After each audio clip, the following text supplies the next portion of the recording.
I've got a new deck of cards. Yes. Hello, everyone. Welcome back to ASHALA Yardley. So happy to see her again.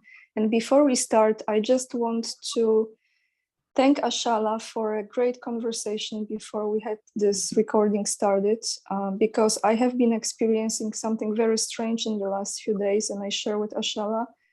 And this is energetically, physically, emotionally. And also I want to thank everyone who sent me really good energy and love on my Instagram.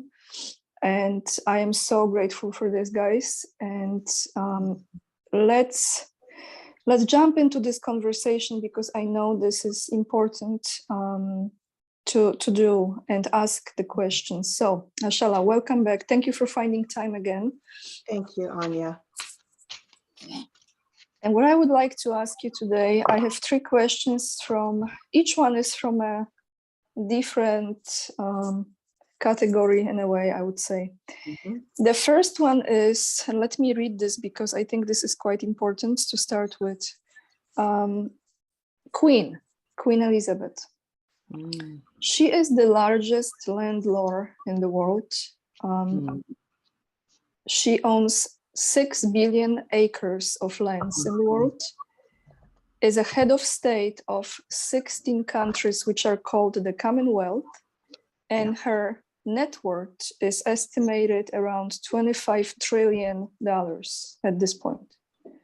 So what I would like to ask you is this: what's gonna happen with all of those lands and countries and all of this? Because as I believe, the end of monarchy is just a matter of time, really. But how this will unfold, I wonder how this will be unfolding for the people.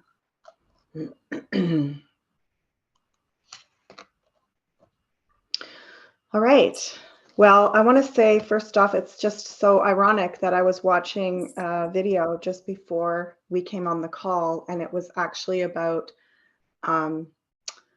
different organizations, particularly indigenous and sovereign organizations in different parts of the world that are gathering to demand that Crown land be returned to the indigenous people, which according to their definition are in this movement, including people who are born in whatever the land is, and that these lands would be reclaimed from the Crown. So it's so interesting. I was just watching that. I had no idea what you were going to ask. And so this is what I'm first hearing. What I'm first hearing is that we are looking back about 200 years. And what we're looking back to is at the time where a lot of these deals were being made. I mean, obviously, some of them are much earlier than that, but it feels like somewhere between 200, 250 years ago, there was a lot of big, that was sort of like the big play by those, you know, oligarchs at that time, just like our, you know, current state is the big play that they're playing right now. That land acquisition under the Crown, under this format that they've used, was happening hugely there. So what we're doing is we're going back to that time period, and we're looking at some of the conditions, the naivety among the people that were basically led down that path. It's like we want to go back to the state where they were before this happened. This was a lot of people putting trust in natural laws, which included like someone's word and their honor. So a lot of promises were made that were oral, that were by word, and those were broken. And it's almost like what we're doing is we're saying, you know, we're giving authority to, because what I understand about natural law is that it actually is an oral tradition. So there's something about going back to the oral traditions and what was agreed upon and what was witnessed to be agreed upon that didn't make it into the, the land claim treaty documents, which we know are really all about corporation. And also there's going to be a lot of focus on going through the language. There's going to be, I'm even getting as long as 2 years in the future, of a lot of people with that kind of mind combing through all the evidence, looking at the language, looking at the agreements that were made. A lot of it, as I'm getting here, was verbal. And just as we have now in our sovereign law, where if, for example, you are confronted by one of those supposed authorities and they make a declaration to you and they ask you if you understand, if you say, yes, I understand, then you're actually standing under that declaration. So those kinds of word games were used. And I feel like this is what we're going to be seeing. We're going to be seeing a lot of going back and looking through all the recorded,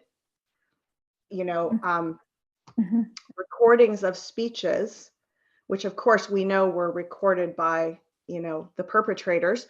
But at the same time, there's going to be evidence in those recordings, in those records of the speeches. And that's what's going to start to really give momentum. And the beautiful thing, I mean, I was just watching as I said, a video about what's happening in Canada, but it was connecting to what's happening in South America, which was connecting to what's happening in Australia. And so much of this is through the indigenous peoples, the original peoples of the land. But even in Europe, for example, there was a story about in Norway where the citizens were able to reclaim their land rights, their natural title as being born in these lands, and they were able to then receive the profit of the resources and related to the economy of that land, and it was removed from the crown. So this feels like we are on the tip of something really big, and it's gaining a lot of momentum. I get in the next year and a half, we're going to hit the max where it's all people are going to be talking about, because a lot of these movements we're in right now are going to roll into that, right? Like we're into the freedom and the disclosure and all those kinds of things. Well, it's going to roll into, then what do we do? Then Yes. what? So, and there's a focus. Some people are very focused on bringing these perpetrators to trial. And I was listening to someone yesterday saying, when we have an actual effective judicial system, that will be the right thing to do. But right now we don't. So let's not worry about that right now. I mean, obviously we can table that and decide how we want to treat these criminals at a later date. But for now, the focus is on what are we replacing these, corporate entity, global corporations like the Crown, what are we replacing them with? And this natural law has been there. There's been platforms for it in the Indigenous communities, in the sovereign, European communities. We are about to see this go huge. Like it's been bubbling under the surface. We've been hearing rumors about this for a long time. And now that so much is out on the table, and we have, our amazing Freedom Convoy up here in Canada, where like whatever the result of this becomes, it has opened the gate to disclosure. Can I just say Ashala on this note, because I forgot. I just want to send all my love and gratitude to all those people who are there, who are committed, who are peaceful, who care about humanity. And I'm so, I watched those videos when children wrote them like, dear Mr. Trucker, thank you for, and they attached those cards on the trucks. And I am so grateful for how persistent and committed those people are. I say it has to do, I believe every country, sovereign or not, there is kind of a national identity. And Canadians have been known to be very polite, you know, Mm. not making waves, not being, you know, just being kind of minding their own business, being passive and all this kind of stuff. And I see that it's like we're like these big hibernating bears up here in the north. It takes a lot. You got to poke us a lot to wake us up in our winter slumber. But once you wake us up and get us mad, look out. Yeah. Yes. You Yeah. got a big bear on your hands. I can see it, and I tell you, I look at Trudeau's face, which I barely can look at his face, by the way. His face and Gavin Newsom face, those two faces, I have very big issue looking at, because I see a lot of pain that they caused. Okay, but I can see the fear, Ashala. I can see this absolute pathetic presence. And how long this will even be able to sustain as this creature? How long? You know, I don't think this is, no, I don't think it's gonna end. It's gonna go to all the way to the end until they have to change something, because they are not going to give up. Those trackers. Right. This is absolutely right. And, you know, it's a real interesting, delicate balance right now, because, you know, those controllers know if they push too hard and go too crazy, then they've got a whole mass international populace that's roused up. So, but at the same time, you know, they're trying to back out and keep safe face and all that kind of stuff. I actually saw in one of the videos of our, you know, House of Commons discussions the other day, where he was like smirking. He was smirking just before he put his mask on, like he thinks this is funny, like he's like a child, like a teenager in school, you know, like, oh, I'm getting sent to the principal's office, you know, right, putting his mask on. It's very immature, very immature Lord. being, and like, very, very twisted. Yeah. It's like this very evil energy that is twisted. That's how I see it. Totally. And you know, it's so, unfortunately or fortunately, it's just, you know, the law of karma and the law of nature is that those people in those circles, you know, they will just throw each other under the bus, no problem. Like he'll be gone, or like taken down or taken out because, you know, he served his purpose and now he's like making them look bad or whatever. It's just this, like, they're so yeah, they're all so psychopathic in that way. Ruthless, Yeah, yes. they have no security in what they're doing. Yeah. That's why they are so ruthless, because it's always an out and out fight to the death. Like they're in the ring all the time, you know? So now going back to this reading, we just had this about the land. So this means that we are on the brink of people really going into how the laws and the vocabulary has been created. And actually, you know what, when you started reading this, something very quickly came to me. Rockefeller came to me, because that era when they were actually, I don't know if they borrowed the money to United Kingdom, but somehow I think the support, financial support, came from this Rothschilds, Rockefeller, Carnegie, I don't remember exactly, but it was very early in 1900. And I'm thinking, if we go back those 200 years, that might be because the schooling system has changed as well, because Rockefeller established the new schooling system, in which he said, by the way, I don't want thinkers, I want workers. So there we have it. We have people who cannot think, because that's how the education is. So now this land ultimately will go back to the people, right? To the people. It will. Now, interesting, because what I'm being shown here with these cards is, you know, this was a big, like a master plan. There's the moon. Oh, sorry, here's the moon. Oh, there's the moon. This was like a very big, long range master plan, of course, as we really realize now. And, you know, I almost get that they didn't know if it would work or not. This was just an experiment. And this is important for us. When we feel that we are being so over controlled and manipulated on every level and like at a loss to fight back, we got to realize that this is all experimental, what they're doing. This is just like a game. It's like they're trying a strategy on us. Yeah, they might have tested this strategy a lot, but things are changing constantly. I mean, look at the evolutionary flow amongst us as individuals in our own heart, in our own, you know, if you talk about the interdimensional evolutionary patterning we're going through, it's like extraordinary, right?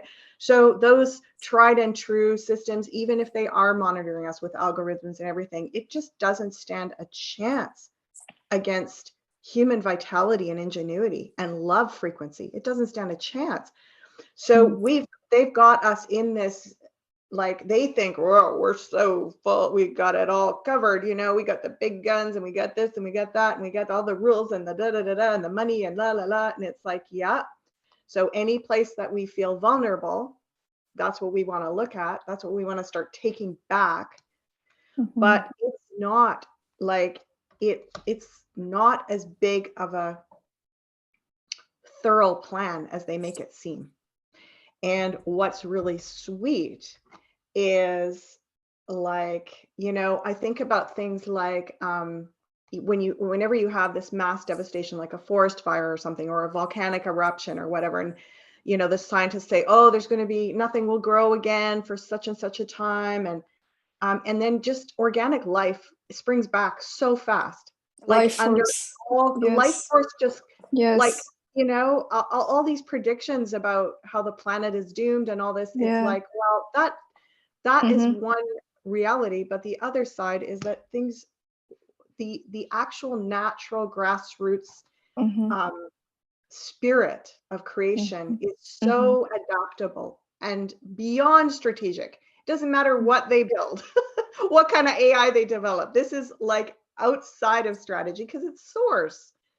So it's kind of like we can be comforted in knowing that the movement, we want it to stay low to the ground. We want it to stay organic. We want it to stay small, heart-centered. Like, we don't have to fight their big system with another big system, because then we're in the ring with them. Our vibrational frequency is down and we've lost. Because in terms of those systems, they've got it dialed. That's all they do. But if we fight from, you know, like the gentle approach, the heart approach, that like, look what happens with that trucker convoy. I mean, they just can't suppress it, because it's like every time they take gas tank, somebody's figured out a way to get in, and Granny's gonna bring in her like walker thing, you know. It's just so cute. Like, humans are amazing. Once we get going, it's so extraordinary. Like, and we feel that we're connected to something that matters, and we don't even care. You're connected to something that matters, exactly. And people have lost this for a very long time. Yes, well, and it's coming back. So the land, the answer, long answer to your question is yes. We will see this massive. This will be the biggest thing in the next couple of years, and it's all we're going to be talking about probably for the most of the rest of our lives. Is just, it's going to be land back to the people. Okay, maybe I will have my little estate in UK. Oh, yeah. I'm coming to visit you, Anya. Thank you. Of course.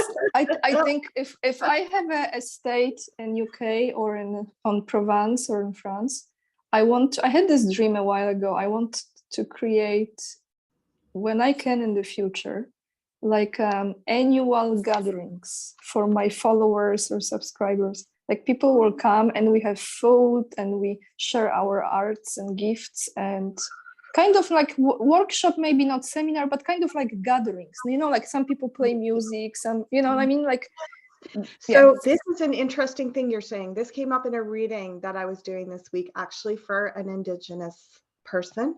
And it was about how this is a way that claiming like our sovereign connection to the earth, these kinds of things that were done historically in all different cultures that were more nomadic, is that there would be these gathering places for a certain time period every year, where you would get together. And I mean, it could start off like a little festival of 3 or 4 days, and eventually it could grow into a few weeks and even perhaps longer. And that's how we start to develop these communities. We don't have to go in and be all like, oh, like I'm going to set up this big, intentional community. I was really passionate about that movement for like over a decade. I actually taught courses in intentional community development, and it's a hard thing to do at this juncture because we're still operating in that old, like you said, that old mindset is so in us. It's so ingrained in us. So we've got to like warm up to this idea that we can gather and have an amazing time, like you said, an arts festival, a sharing experience, a collective experience.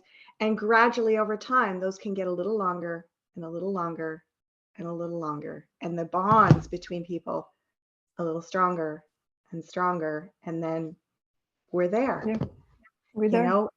It doesn't have to be this big, top heavy program. It can happen way more organically. It wants to happen like that. So and we have the time. We have the time. That's the other thing. They're telling me, tell people we have the time, because we are also really afraid about time. And there's, for those of us in this awake thing that have been on this path for decades, it's always been, oh my God, it's going to happen tomorrow. Oh no, we have no more time. Oh, it's the final hour. Oh my, and finally now I'm like, okay, if I stay in that headset, I'm just spinning my wheels. Like it's actually, got plenty. And meanwhile, you just keep on living, right? And you're like, I just keep on living. Totally.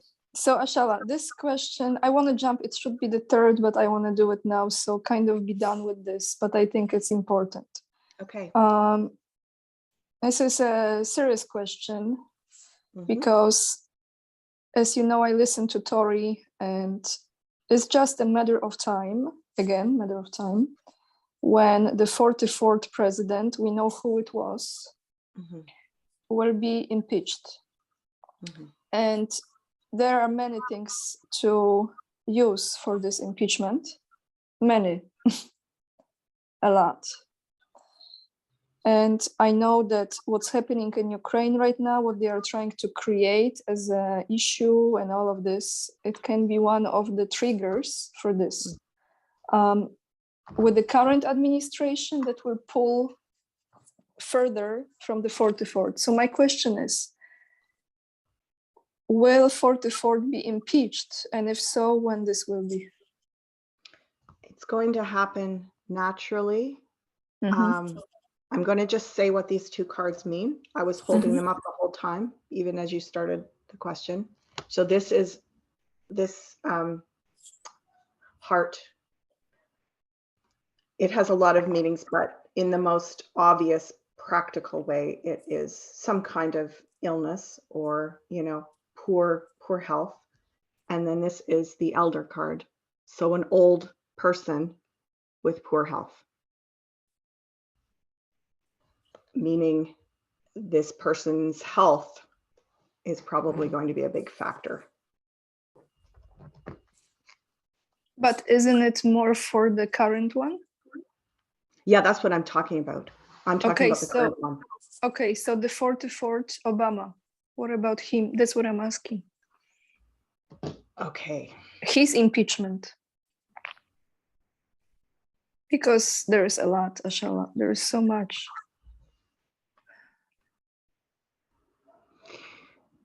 Yes. So this is the yes card. This is the already done. And this is hidden behind the scenes. So already done. But yeah, so I was thinking, prepared. I wasn't even really listening. I was thinking about the current one.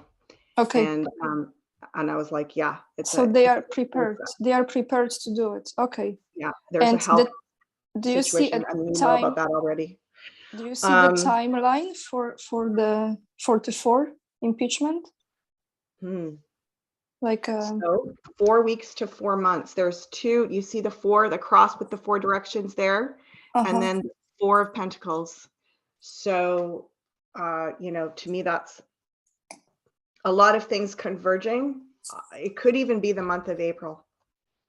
wow. Okay. Wow. All right. Yeah. So then we have this out of our way. I want to ask you, and I have to read this again. And I'm going to attach the link to this below the video, guys. So, excuse me, if you're interested, please click on it and you can actually watch it live and be updated. So there is a German attorney pretty much from the beginning of this whole pandemic situation. His name is Dr. Rainer FUELLMICH, and he's very successful, very acknowledged in his practices. He won many cases, I think, with Volkswagen, other companies. So he actually achieved a lot in that field, and he just did this opening statement at International Criminal Grand Jury investigation involving the most heinous crimes against humanity committed under the Rona, okay? And this is just the beginning, because he's calling out all those big names, and he has the number and significant number of very, very legit witnesses that will be participating in this. So this is almost like Nuremberg 2.0 in a way. I would like to know how this trial, how this law case will unfold, and is he going to, you know, bring this into victory? Because he's incredibly well prepared. There's a website you can click on and you can see the, you know, the witnesses and his work. So let's look into this, how this will unfold with his accusations and this trial. Okay, this is very interesting. There's a lot of complexity here that I'm seeing. First of all, I'm seeing that the system is going to get bogged really fast because so many people are going to step forward with testimonials. Like, okay, so for example, there was something here in Canada with a lawyer that was basically looking for enough participants, enough signatures on the petition to go forward with this case to the Supreme Court related to the hate crimes from our Prime Minister that were being directed at us. And the whole thing crashed, like their email, their website, everything crashed because so many people responded. So what I'm getting is that it's almost like it's like opening a dam. People are just going to rush forward, and it's going to be like it's going to take quite a long time to kind of figure out an order of priority. It almost feels like they might put children, things related to children, as a top priority. And because it's just like once the gate opens, there's so many people that are going to start stepping forward.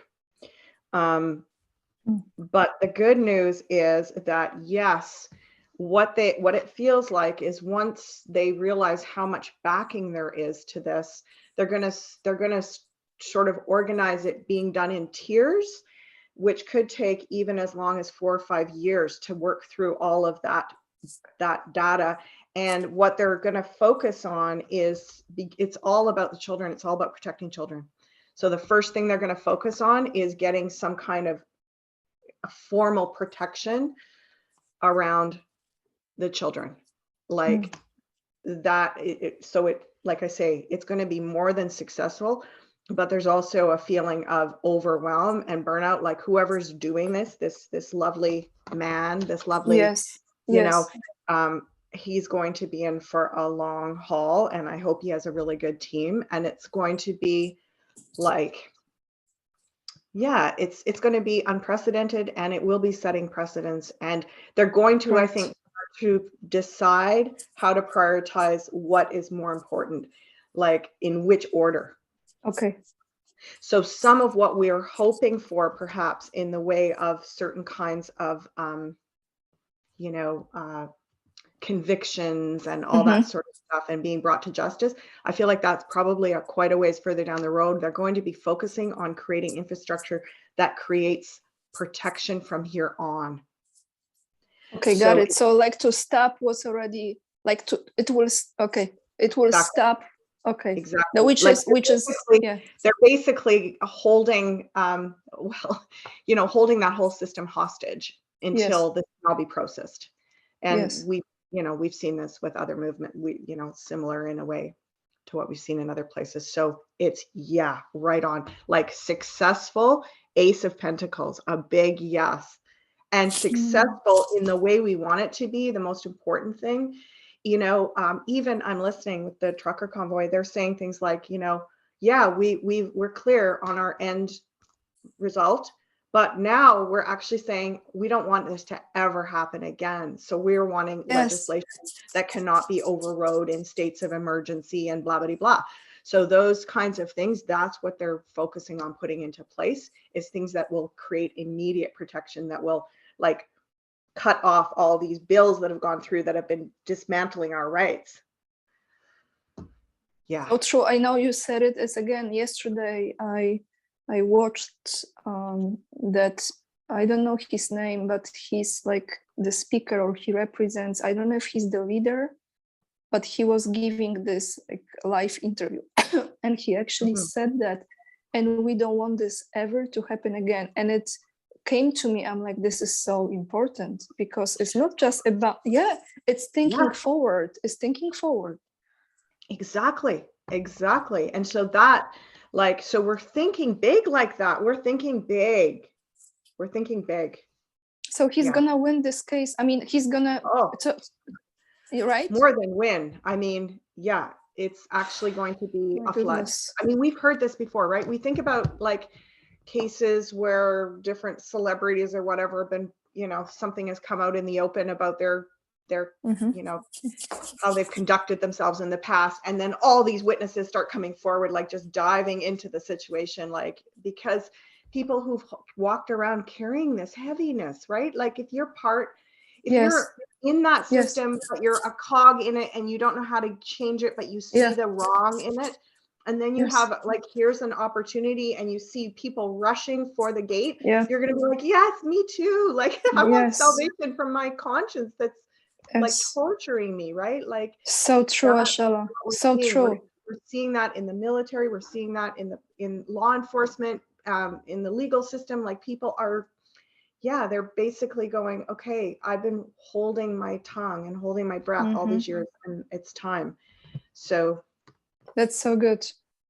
So on that note, I want to thank you so much for coming back again and joining me.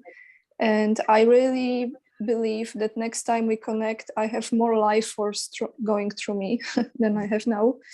But I think it's important to show up even if we don't feel the best.